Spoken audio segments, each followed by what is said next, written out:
Il est l'heure de vous informer, mesdames et messieurs. Bienvenue dans ce journal sur la radio site online. D'abord, les sommaires.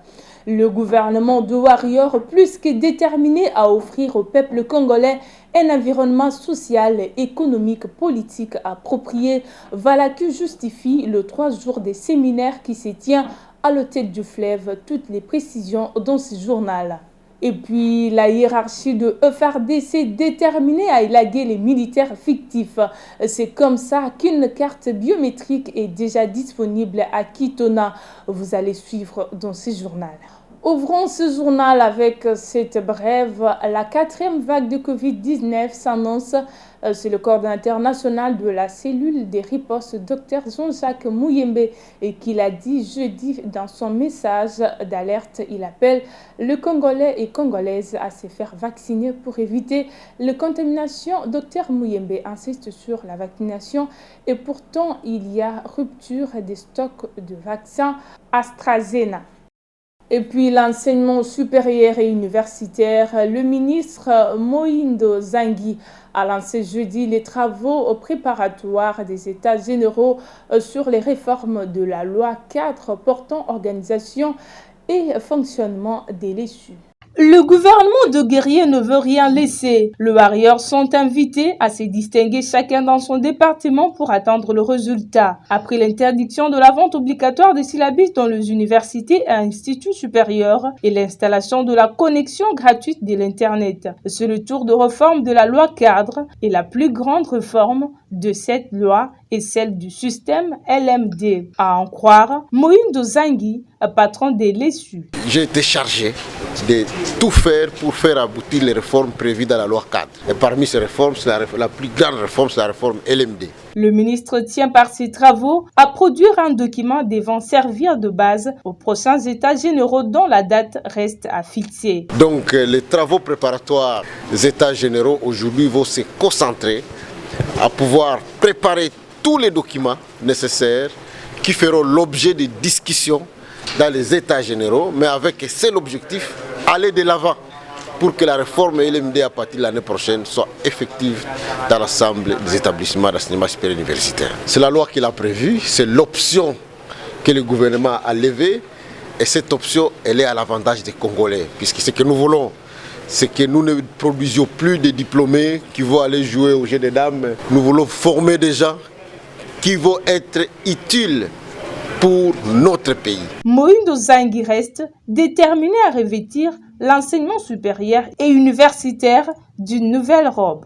Tout à fait autre chose dans le but de faire mieux et concrétiser la vision du chef de l'État représentée par la phrase « Le peuple d'abord », les membres du gouvernement sont en séminaire de renforcement de capacité depuis jeudi à l'hôtel du Fleuve situé dans la commune de la Gombe. Le coup d'envoi a été lancé par le chef de l'État. Suivez. Il n'y a pas de place pour satisfaire les caprices de quelques autorités morales que ce soit. Ce séminaire de 3 jours porte sur le thème intitulé « Créer une dynamique de changement par la culture de l'excellence et la gestion axée sur les résultats ». Dans son mot d'ouverture à l'hôtel du Fleuve, dans la commune de la Gombe, Félix Tshisekedi a invité les Warriors à s'inscrire dans la logique du peuple d'abord, maître mot de l'union sacrée, et à tourner le dos au diktat des autorités morales, chefs de partis politiques. Du moment où vous avez pleinement conscience de votre participation au gouvernement de l'union sacrée, il est donc attendu de chacun de vous d'éviter des prises de position partisanes qui viendraient nuire à l'idéal du peuple d'abord. En effet, il n'y a pas de place pour satisfaire les caprices de quelques autorités morales que ce soit, ni pour vous conformer à la logique de vos partis. Le président de la République a aussi insisté sur la solidarité gouvernementale. Cette solidarité doit être consolidée, a-t-il dit, avant de les inviter aux résultats. Comme de véritables guerriers, vous êtes tenus d'obtenir des résultats concrets. C'est d'ailleurs, vous le devinez, l'objectif de ce séminaire gouvernemental qui doit permettre aux uns et aux autres de s'approprier les débats multiformes auxquels vous êtes invités à participer pleinement et qui sont autant de défis auxquels vous allez faire face pour concrétiser ma vision en la traduisant en des objectifs et résultats précis au profit du peuple. Dans ce nouveau cadre de gouvernance publique axée sur les résultats, ce séminaire sera aussi l'opportunité d'affirmer l'importance de l'évaluation des actions prises pour s'assurer de leur mise en œuvre effective et de leur impact potentiel sur nos populations. Ce séminaire intervient alors que nous sommes à la porte des 100 jours du gouvernement de l'Union sacrée dénommé gouvernement des guerriers. Écho des FRDC à présent pour couper court avec le phénomène militaire fictif et connaître réel effectif de militaires. Une délégation est dépêchée à la base militaire de Kitona pour la remise d'une carte biométrique et identification des enfants recrues de deuxième classe. Suivez. Notre présence justifie le recensement biométrique deuxième classe, c'est-à-dire les enfants qui étaient recrues. Ils viennent de terminer leur formation de base. Ils sont maintenant non recrues mais deuxième classe. Raison pour laquelle nous sommes ici, pour les recenser. Et ensuite, nous allons amener les rapports acquis des droits. Et on va établir des cartes pour cela. Et après, ils vont percevoir leur argent à la banque comme tout le monde. À Kitona, nous avons une mission de 15 jours. D'ailleurs, je le sais parmi ces deux promotions sur Kinshasa. La situation déjà est acquis des droits. Je crois d'un moment à l'autre ici, on va décanter la situation. Pour ceci, on a pris toutes les précautions possibles pour que ça ne soit pas tombé comme l'autre promotion précédente. À l'est du pays, 16 civils ont été tués dans une embuscade tendue dans les territoires de Béni par le rebelle Zougandais Adef Nalou. Selon les sources administratives et médicales, cette barbarie a eu lieu sur Maïmoya et Chani au moment où les paisibles citoyens revenaient du marché qui a lieu chaque jeudi. À cet endroit, ces corps sans vie sont à la morgue de l'hôpital général de référence d'Oïcha, souligne Nicolas Kikuku, bourgmestre de cette commune. Toujours à l'Est, dans le cadre d'une cohabitation pacifique de la population civile, les FRDC, un atelier réunissant le Centre d'études pour la promotion de la paix, de la démocratie et le droit de l'homme, une structure de la société civile, ensemble avec la cellule de communication de la FRDC, sont dans un atelier à Béni. Reportage. C'est une initiative du Centre d'études pour la promotion de la paix, la démocratie et la défense des droits de l'homme, CEPADO, en partenariat avec la cellule de communication des forces armées de la République démocratique du Congo.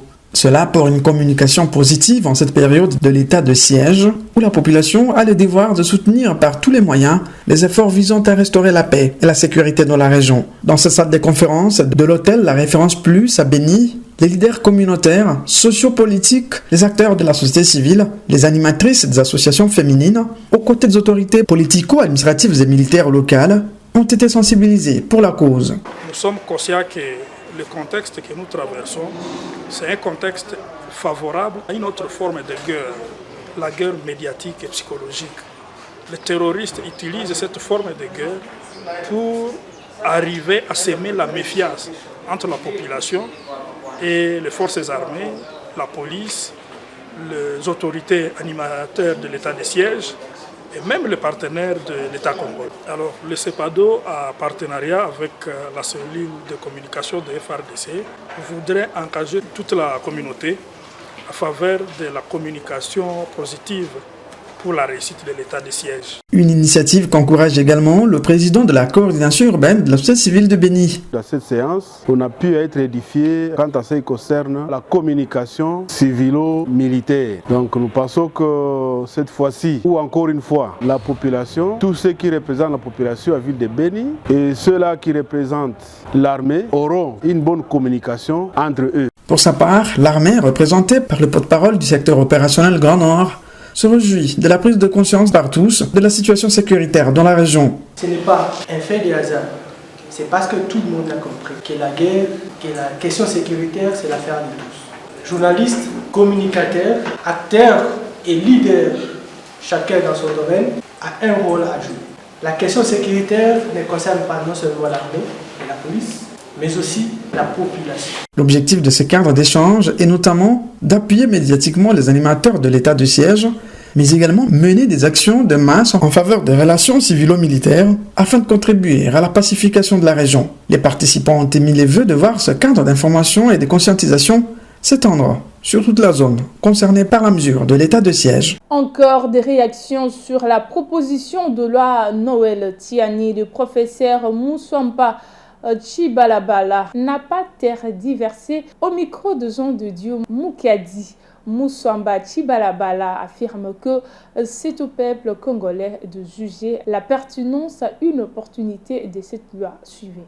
Madame, pour cette question qui est tout à fait pertinente. Encore une fois, nous revenons à nos us et coutumes, qui ne sont pas les mêmes partout, qui diffèrent d'un coin à un autre. Si on parle de $500 parce que les jeunes gens ne travaillent pas, ici, dans les centres urbains, et les jeunes gens qui sont dans nos villages, ces jeunes gens-là travaillent avec leurs mains pour se nourrir. Donc, on ne peut pas comparer les deux catégories de jeunes gens. Mais dire que dans les centres-villes, même dans les centres-villes ici, il y en a qui ne travaillent pas. Bon, on fixe $500 en vertu de quoi? Pourquoi ne pas mettre $1000? Mais pourquoi ne pas mettre $200? Même ici. Donc, il n'y a pas de référence. Il faut qu'on dise pourquoi c'est 500 et pas 1000. Et dans nos provinces, pourquoi c'est 200 et non pas 500. Voyez-vous? Donc, ici aussi, je crois que c'est discutable. C'est tout pour ce soir, mesdames et messieurs. Merci de nous avoir suivis. Au revoir.